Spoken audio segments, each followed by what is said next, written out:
Hello and welcome to all of you.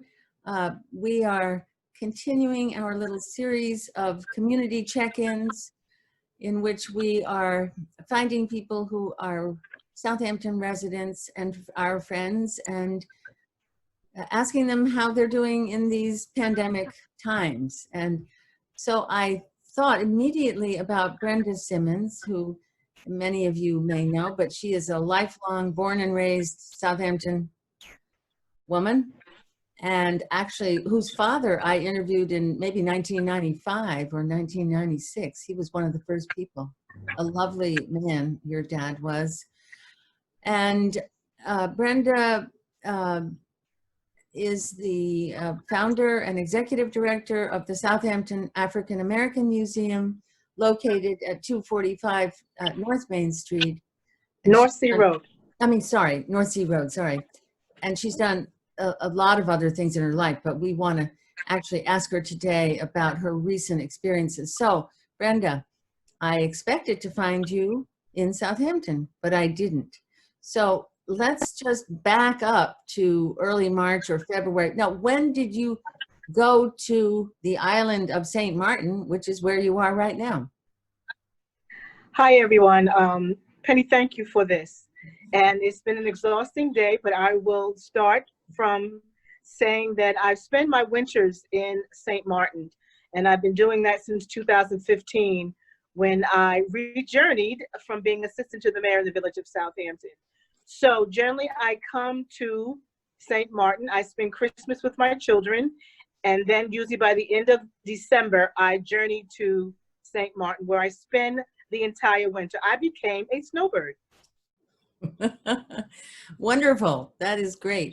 And this year you were in for something unexpected. So let's back up to February and early March when you were, I'm assuming you may have been hearing word about the pandemic slowly reaching our shores. Yes, it was very interesting. We started hearing it here in St. Martin. And I have to really, really say, St. Martin jumped on it immediately. And we had restrictions, the mask and the shut-in and all that stuff. And, fortunately, everybody pretty much abided by the restrictions and the rules. And I'm really surprising you, going to be telling you that they only probably had as many as 38 cases. Is that and so? Maybe one death. Is that so? And that's on the French side. On the Dutch side, it was almost about the same amount and not much more. So that's, a really great report that I want to say to you. And I have to say, and I don't want to press in too much, but it's obvious the difference it makes when you wear your mask, when you shut in, when you go by the rules and you protect each other. And that made a huge, huge difference. The only thing that happened, quickly during the time was the island is made up of the French side and the Dutch side. And at one point, there's different reasons why they did it, but at one point, the Dutch side shut down from the French side, so you could not go on the French side, on the Dutch side, unless you had a particular document. And even after a few times after they lifted up the lockdown, you were allowed to go out to the grocery stores, but you had to have a form, and you had to fill this form out. You had to show where you lived. And when you've gone out, you were most of the time, believe it or not, I wasn't stopped. But when I was stopped, I had a form, and you had 4 different sections that you had to check. One had to do if you had an emergency going to the hospital, you had to go to the doctors, if you were helping out a relative, and the last one, if you were going to the grocery store or for activities, maybe to take a walk or go to the beach, which they allowed. So it was, after a while, it was a great thing. It was a shutdown, but at least you were able to be a little active, Okay. About when would this have been, Brenda, when they shut you down? I think it was like the beginning of March. So the very beginning. Whenever I could, I think it was like near the beginning of March when it first started coming out. Like I said, I have to say they immediately addressed the issue. They really did. And again, it made such a huge difference. Apparently so. And it's quite remarkable that you had that level of compliance in St. Martin with so very few cases? Because sometimes people Absolutely. become blasé when they think there's very little chance that they might be affected. What And the about the thing I want to Oh, yeah. emphasize, I'm sorry. The thing I want to emphasize that I think really made a big difference as well is you have to understand there's a very, African sense people from Africa here, and they generally do a lot of herbal, and they call it bush tea. Literally, I can walk out here and I have some actually growing on my back on the balcony house, but they have um, tea that you can drink, that you take your leaves that you take off a tree or a plant, and they drink it. And it's very healthy, it's very cleansing. And let me tell you, I really believe that had a lot to do with the people staying healthy here as well. And also you have the sunshine, you have the water, it was a lot of healthy, organic, wholesome things that was done here that I jumped on immediately. Okay. That I believe that had a lot to do with people here. I mean, they talked about people that were older and how it was affecting people. Right. The people that were older would think it was just as strong as the younger people here because they had that regimen of drinking bush tea and all those holistic things. So I had to make sure I saved that. Are there more people of African descent on the Dutch side or on the French side?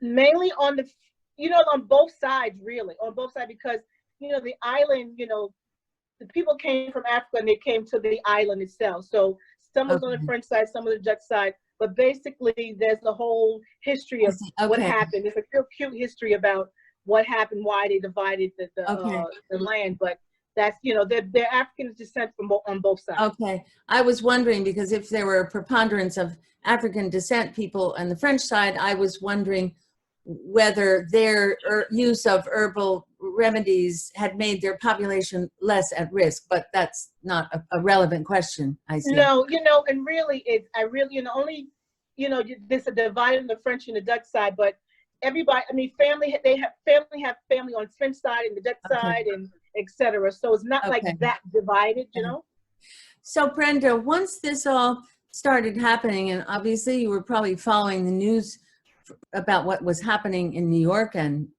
so forth. What about your loved ones and friends who were here or in New York, or are most of your family here in Southampton or other places? Well, I have family. I have my daughter and my granddaughter is in New York, and I have a daughter and a grandson in Maryland, and I have family all over. And just to let you know, we started a Zoom, a family Sunday dinner on Sundays, Zoom meeting. And I have relatives, North Carolina, Virginia, Alabama, Florida. So we all got online and it was so fun. On Sundays, we had dinner at 6 o'clock. It was fun. Oh, what a wonderful idea, Brenda. I've heard from several people that despite the hardships, and there are many things that have been hard, that somehow people's connections have expanded or gotten closer. What do you think? Well, I have to say those Zoom meetings we had on Sunday, I think we all, my whole family said it was the way for us to keep ourselves sane. I'll say it that way. And generally we don't see each other. We see each other maybe once every 2 or 3 years, or, it could be, unfortunately a funeral or whatever. But so this was so fun to see grandchildren and nieces and nephews, and it was just great. And we had so much fun. I mean, sometimes we stayed on for 2 hours or more playing games, reminiscing about old times, making jokes. It was really a lot of fun. That is so nice to hear, Brenda. What about your everyday life now? So what is this now? Tell us about your trouble getting home.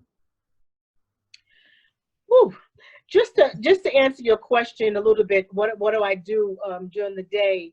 I generally have a paint group that I go to. I thought this is interesting for you to know, and it's called Ruby Wednesday. Ruby Brute is a wonderful, famous artist on the island. Matter of fact, she's the first person I met on the island, and she's a painter and she's a poet.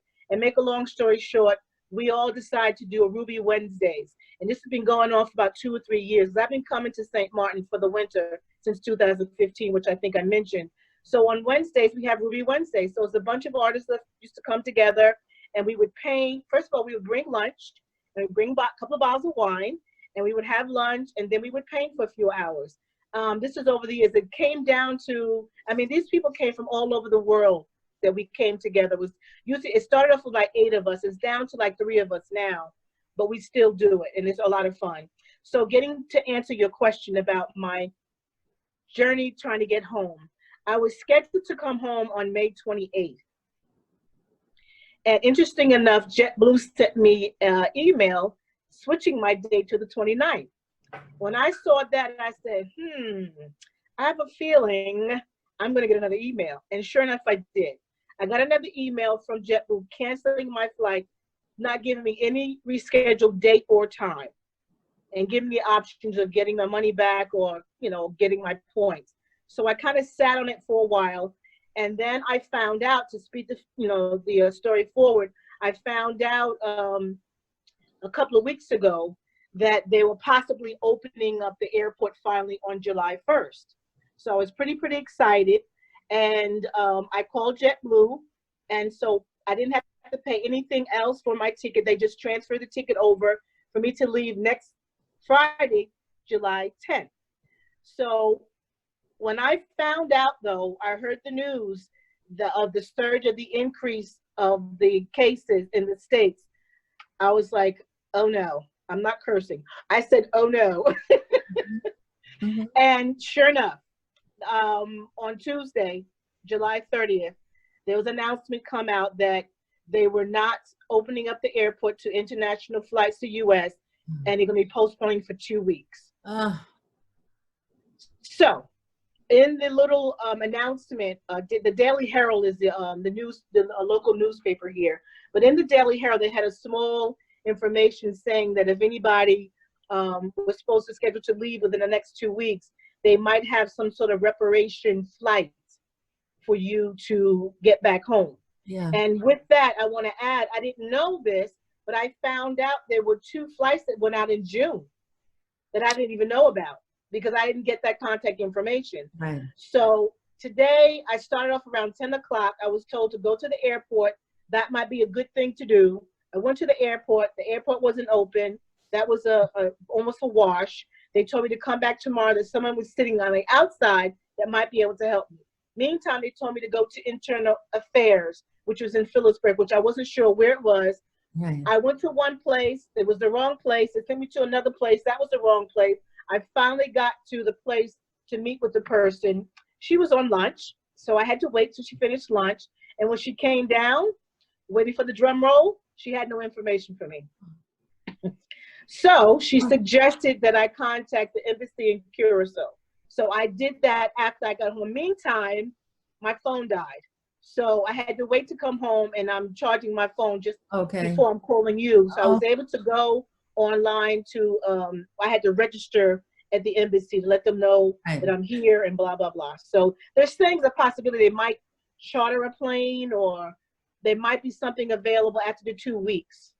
Well, Brenda, I see we're going to have to return to you at a later date, because we now want to know what is happening with your return flight. But you've given us a real slice of life, and I think there are probably more than a few of us who have sort of had these experiences of just everywhere you turn, things are not panning out just the way we want. But I have to say, we're very glad you're safe and well. It seems as though you have been thriving there. I know you say you're tired, but you look great. And we will all be glad to have you back in Southampton, Brenda. Thank you. So we're wishing you a speedy trip home, a safe trip home. Wear that mask, I'm sure you will. Thank you. Be safe till you get home, and then let us know when you're here. And thank you very much for talking to us. Yes, and you're so very welcome. I need to get back by the 26th, because I'm supposed to be on a panel discussion at an event that's going to be at the Southampton Arts Center. Well, you better get back. Let us know if we can help. All right, thank you. I miss you guys. Thank you so much, Penny. Bye-bye, Brenda. Bye-bye.